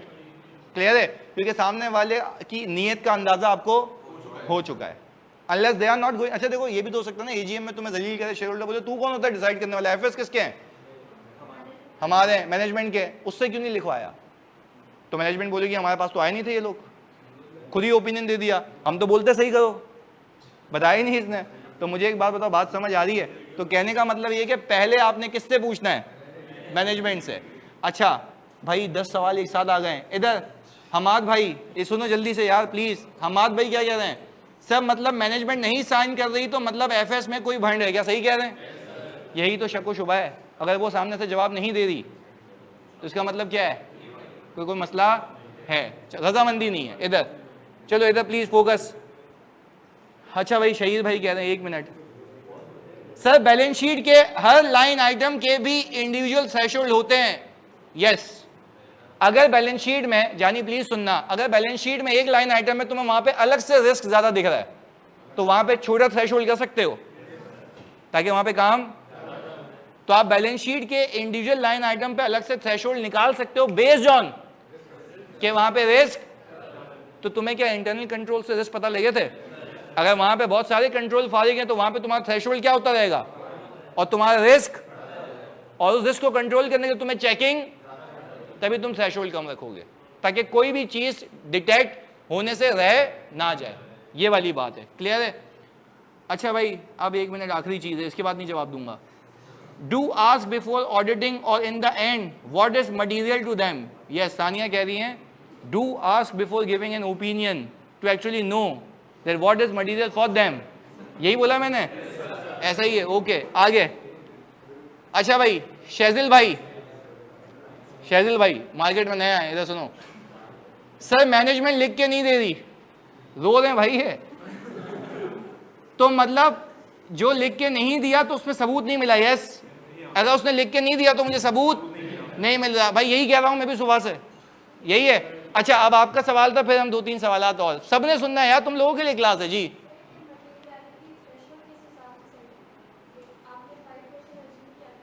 हाँ तो आप देखो सबसे पहले मटीरियलिटी, अब एक मिनट रुकिएंगे ऑनलाइन वालों प्लीज सुनना, सारे बच्चों इधर फोकस होकर सुनना है आप लोगों ने। मैंने कहा देखिए मटीरियलिटी थ्रेशोल्ड सेट कैसे होता है, पहले आपने देखना है कि यूजर का फोकस किस पे है, आपने बोला प्रॉफिट पे। अब मैक्सिमम थ्रेशोल्ड 5% होता है। ये कैसे पता लगा? जब इंटरनेशनल स्टैंडर्ड्स ऑन ऑडिटिंग बन रहे थे तो हर एक इन्वेस्टर से पूछा गया आपके लिए थ्रेशोल्ड क्या होगा, उसमें बोला 5% की वेरिएशन हमें बर्दाश्त नहीं है। अच्छा फिर बोला व्हाट इफ के अगर ऑडिटर को रिस्क ज्यादा हो, तो कहा फिर ऑडिटर को बोलो काम ज्यादा करे, तो उसके लिए थ्रेशोल्ड क्या हो जाएगा? बेंचमार्क सेम रहेगा, प्रॉफिट परसेंटेज क्या हो जाएगी? चलो अब एक चीज और करते हैं, एक मिनट सुनिएगा, एक मिनट पहले कंप्लीट हो जाए। एक एनजीओ के ऑडिट पे गए, एनजीओ में प्रॉफिट नहीं होता, पर एनजीओ पे जो यूजर होता है वो डोनर होता है नहीं, उसकी नजर एक्सपेंसेस पे होती है। तो अब जो मैं परसेंटेज लगाऊंगा, फोकस ऑफ यूजर का है एक्सपेंसेस, बात समझ आती है? तो आपको यही तो देखना होता है कि यूजर का फोकस क्या है एक्सपेंसेस पे, क्योंकि वो अखराजात पे नजर रखता है ना कि कहां कहां पैसे गए। अब मैं मटीरियलिटी निकालने के लिए यूजर का फोकस कहां चला गया? एक्सपेंसेस पे। अब मैं तुम सबसे पूछता हूं, जब एक्सपेंसेस पे गया तो वही बात, एक्सपेंसेस का 5% ले लिया मैंने। अच्छा अब अगर उस एनजीओ में रिस्क ज्यादा है तो परसेंटेज क्या कर दूंगा, क्योंकि मेरे लिए हर छोटी से छोटी चीज भी मटीरियल कहलाएगी। सिंपल, ये मटीरियलिटी का पूरा चैप्टर है, पर उसकी कोई मैं 70% या 60% बातें तुम्हें यहां बता चुका हूं, सिर्फ नॉलेजेबल वे में जी।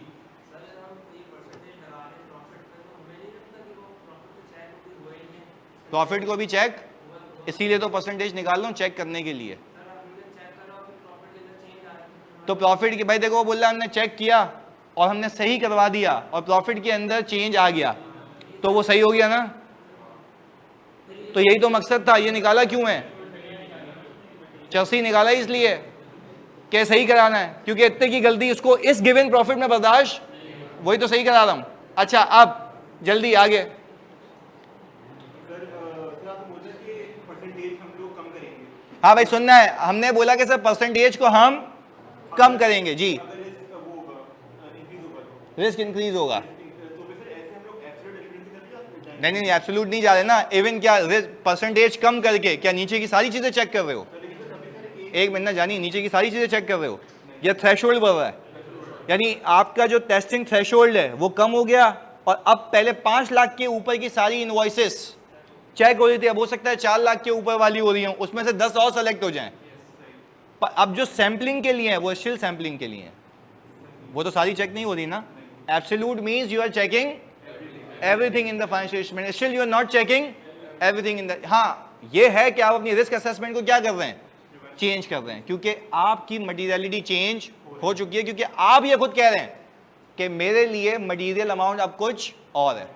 क्लियर है भाई, चलें जी ओके। तो पहले बता दो भाई क्या आप लोगों को मटीरियल का मतलब समझ आता है? मटीरियलिटी अपने हिसाब से देखेंगे या शेयर होल्डर के हिसाब से? शेयर होल्डर के हिसाब से। भाई का भी सवाल आया है आखिर में, देखो थकना तो मुझे चाहिए, इधर पूछें।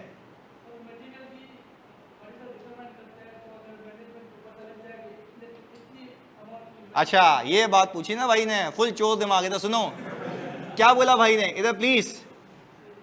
हमें ये कहा भाई ने कि सर अगर मैनेजमेंट को पता लग जाए कि हमारी मटीरियलिटी कितनी अमाउंट की है तो वो तो उतने की गलतियां कर लेगा, ये छुपा के रखेगा, तो आप क्यों उसके साथ घूम रहे हैं?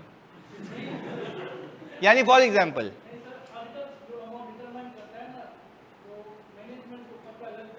मैं वही तो कह रहा हूं ना, पता कैसे लगेगी, या तो आप बताएंगे या कोई दोस्ती यारी होगी, या तो तुम्हें कंधे पे हाथ डाल के बोला घुमा के लाता हूं। तुमने लेट से तुम एचबीएल के ऑडिट पे चले गए, सही है, और तुम्हें ये कहा कि आज तेरे को पीएसएल दिखा के लाता हूं, और तुम चले गए पठान के साथ, तुम और दोनों बैठ के पीएसएल देख रहे हो, तुम बोल रहे हो उसको सर मुझे लाए क्यों है यहाँ पे मटीरियलिटी पूछने के लिए। तो मुझे एक बात बताओ, तुम्हें बतानी नहीं है, और अगेन चलो सुनो, वो तो चलो अपार्ट फ्रॉम मजाक, तुम्हें बतानी नहीं है, रीजन बीइंग अगर उसको पता लग भी जाती है, मैं बताऊं यहाँ वहां जो बैठा होगा वो भी चार्टर्ड अकाउंटेंट होगा, उसको पता है कि 5% ऑफ प्रॉफिट यूजुअली क्या होती है, पर उसको ये नहीं पता कि तुमने इंडिविजुअल लाइन आइटम्स के लिए थ्रेशोल्ड क्या सेट किए हैं। गलतियां तो वहां से पकड़ में आएंगी ना, जो जमा होते होते होते होते होते होते वो 5 लाख से ऊपर वाली सेट करके रख दे, सही है, पर वो तो तुम्हारे हाथ में है ना कि तुम्हारी रिस्क असेसमेंट में तुम इंडिविजुअल लाइन आइटम में चेकिंग कितनी करते हो, कम या ज्यादा, पर कम या ज्यादा किस पे डिपेंड करता है, तुम्हारी रिस्क असेसमेंट पे, वो उसके कंट्रोल में नहीं है। मटीरियलिटी तो मैं बताऊं 100% क्लाइंट को पता होती है, पर टेस्टिंग थ्रेशोल्ड नहीं पता होता, क्योंकि वो तुम्हारी रिस्क असेसमेंट है कि तुमने वहां पे टेस्टिंग और सैम्पलिंग में क्या हर एक आइटम के सेलेक्ट होने का चांस होता है, तो कुछ भी आ सकता है। तो इवन तो उसको जानी पता भी हो तब भी कोई मसले वाली बात नहीं है, पहले वो तो बात समझ आती है। क्लियर है, ओके। तो सर ये कह रहे हैं कि सर अब बस हो गई, इधर चलें। अच्छा पहले बता दो कि भाई क्या क्लियर है। अच्छा अब अगर आप ये देख लेना तो हमने माशाल्लाह से इस पे काम किया है, एक्सप्लेनेशन ऑफ, पर मैं आपको ये दावे से कह सकता हूं जो रिफ्रेशर वाले आप उससे पूछ लेना, हमने अच्छा खासा मटीरियलिटी यहाँ डिस्कस कर लिया है, मैंने बहुत टाइम लगाया इस पर भी, सिर्फ ये समझाने के लिए ताकि आगे चीज़ें क्लियर रहें, क्लैरिटी है। तो अगली क्लास में हम इंशाल्लाह, बताया थैंक यू यार, अब अगली क्लास में इंशाल्लाह हम रिपोर्ट के कंटेंट्स को ख़त्म करके एक एक रिपोर्ट के कंटेंट को उठाएंगे और उस पर ड्राफ्टिंग करेंगे। क्लियर है, चले मिलते हैं जी अगली क्लास में, अल्लाह हाफिज़।